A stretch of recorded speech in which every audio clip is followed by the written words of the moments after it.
Alé Niang. Ahmed, daa mel ni coowal RTS moom pareegul pour jeex parce que nag depuis des mois syndicat bi ñu ngi génne ay revendications di sàkku beaucoup plus de transparence ci Pape na muy doxalee ak gestion wu kër ga. démb ñu convoqué ca ñu bari ki leen porté plainte di Pape Alé Niang. aujourd'hui ñooñee ñu convoqué woon daanaka ñu wëlbatikuwaat di réclamer son départ. ban jàngat ngay def itam ci situation bay reñe fële ca RTS. waaw Nafi ñi nga war a àndal xeexe bu fekkee yéenay xeex seen biir xam nañ ne du ngeen am ndam kenn du ci am ndam ñoom ñoo waroon a ànd dem uti ji pour RTS gën a màgg gën a amal njariñ askan wi gën a dem ci leneen ak leneen ak leneen gën a gën comme ni ñu koy waxee maintenant bu fekkee yéenay xeex seen biir te war a waxtaan aussi kenn du ci am ndam maintenant nag ñi ci war a wax aussi bu ñu toogee di seetaan waxuñu ci jéeye ji mën naa romb fu ñu ko foogoon man je demande toujours ministre tutelle bi et le gouvernement du Sénégal lan moo tax ba léegi situation RTS kenn jéemu cee toog waxtaan jëm leen a dajale autour d'une table pour ñu waxtaan ci Baye Alé Niang moom bu fekkee doxalinam moom par rapport ak kër googu moom xanaa mu gën a yées la may bett waaye wax dëgg yàlla damaa mës a d'accord ne mënu koo yor kenn waru ko dénk te dénk nañ ko koo xamante ni dañ koo teg ci parparloo rek yaa ma doon xeexal ci projet bi gañe nañ naa la jox RTS mais teguñu ko ci compétence teguñu ko ci expérience teguñu ko ci loo xamante ne nii prouvé na ko dans le passé luy wane ne mën nañ koo dénk lu toll ni RTS ci cursusam fi mu jaar yëpp léegi nag jox nañ ko ba pare kenn mënu ci dara kër gi waruñu ko seetaan mu gën a nax saay ndax ñun ñëpp ñoo ko bokk nit ña la ñuy jàmbat ñoom ñoo ko moom am nañ ci droit jàmbat ko pour man nag dem di seetaan kër ga muy diig ba ñuy àgg ca yoon kilifa yi war nañoo jóg wax ci man daal loolu laa jàpp état du Sénégal mu ngi seetaan ministre tutelle bi mu ngi seetaan ci loo xamante ne nii war nañ ko mën a waxtaane ba mu bañ a àgg fenn fi. parce que souvent sax boo daan gis ñiy syndiqué biir RTS Ndiaga dañ daan syndiqué ñu naxtaan leen xam nga entrer ak en dialogue ak ñoom ñu bàyyi mu sedd pour un moment mais on voit que bii nii dafa nekk di perdurer parce que ça commence à durer depuis des temps et des temps ñu ngi gis vraiment ay yëngu-yëngal venant du syndicat ci Pape Alé Niang. gis nga état bi gouvernement bi ñoom àtte xeex la ñu gën a sawar ka àtte xuloo te àtte xuloo moo gën a yomb fuuf àtte xeex man bi ma gisee ñuy wax ni démb dañ leen a convoqué woon Pape Alé Niang ak syndicalistes yi dama ni ana ministre bi la communication parce que waroon naa def médiation ba du yegg gendarmerie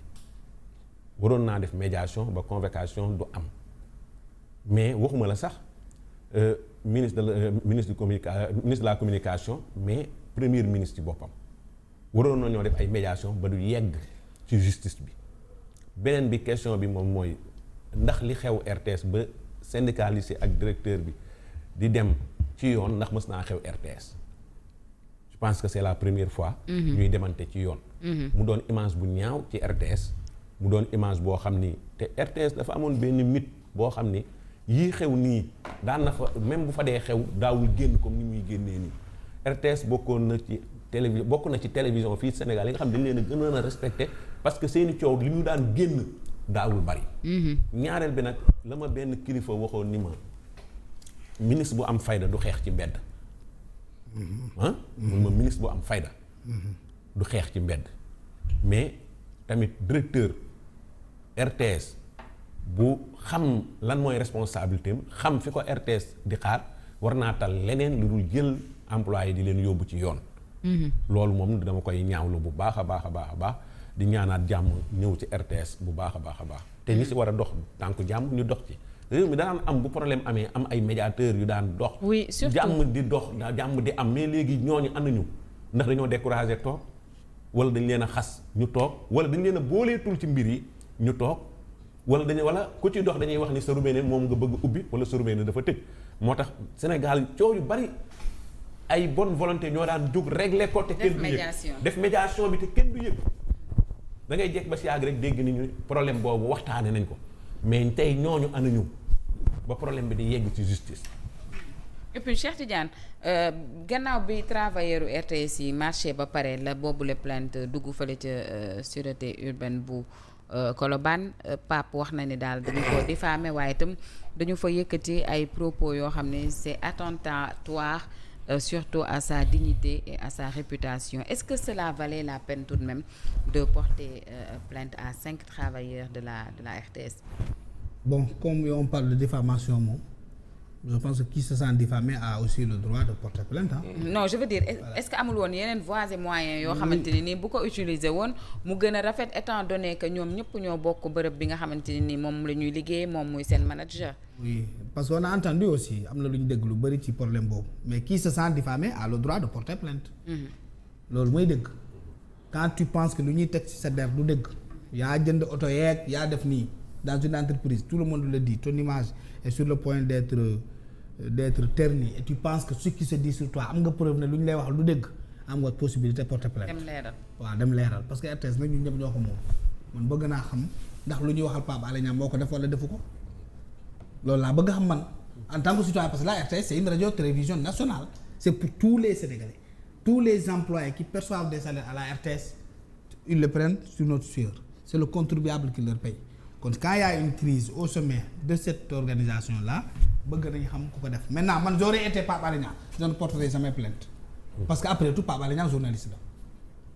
voilà boo déggee justice rek c'est qu'il y a plus de solution. Donc Pape Alé n'a plus de solution à la crise à la RTS et quand tu n'es pas capable de manager tu n'es pas capable d'avoir des solutions à une crise interne c'est que tu n'es plus à ta place. mooy amatoo ci pexe. Mais non amatoo pexe parce qu'il n'a plus de solution. Il n'a plus de solution. Alors un manager aussi c'est un leader. Un leader aussi c'est la souplesse. C'est la souplesse. Loolu mooy leadership. C'est la souplesse relationnelle. Munoo yow lu gën a metti nga ñëw di ko teg say employés et koo yóbbu police wala nga yóbbu ko tribunal kooku pare ngeen ilaa yow mi di. Donc ça va créer une crise éternelle tant que Pape Alé Niang restera à la tête de la RTS. Même bu gagné wu projet même bu ko gagné. Donc il faut qu'il recule pour xam ne c'est pas la bonne solution plainte bi il a fait une sortie démentir na jeex na. ñibbi nañ sax. Voilà bàyyi nañ leen ba ñibbi seen voilà donc vraiment ñibbi nañ. topp ñu leen dara. Ils sont rentrés, c'était hier à 10h.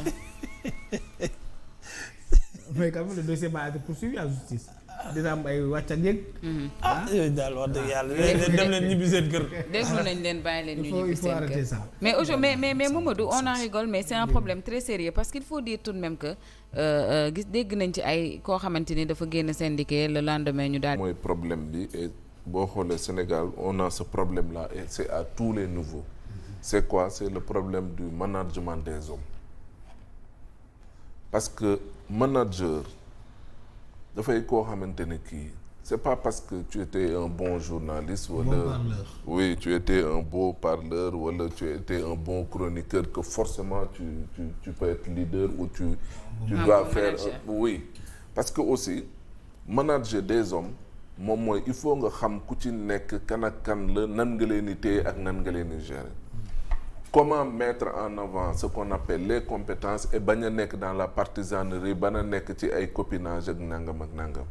Quand il y a un problème le manager doit pouvoir non seulement anticiper sur la crise bàyyi ba crise